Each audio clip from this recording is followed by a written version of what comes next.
Mimi nakia na ruma ya hii foto hapa, hii foto. Bwana, bitu biko ngufu. Kumbe unaweza oa na unaoa ndio atakuua. Unaweza olewa na alikuoa ndio atakuua. Yesu wangu. Hii couple hapa, hii couple balifanya mariage karibuni hapa.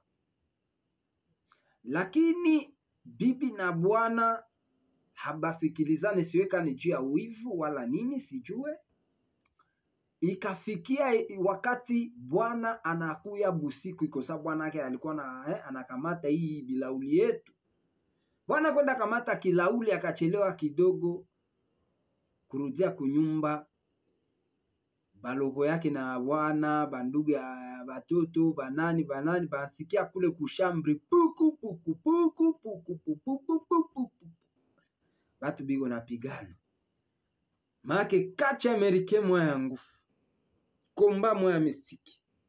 Siwe kama bibi njo alikuwa nafinya bwana, kama bwana njo alikuwa nafinya bibi. Mais selon explication, banasema ubwana hapa, ubwana alikufa. Me aseme bibi njo mwalimuingiza kisu. Bibi yake akaua bwanake benye balifanya naye pete kwa kidole. Bwana mwenye alisema mpaka kifo kitutenganishi.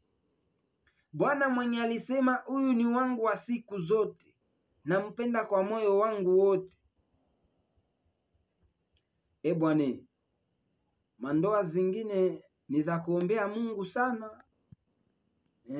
Njo vile aseme dada akaoa bwana yake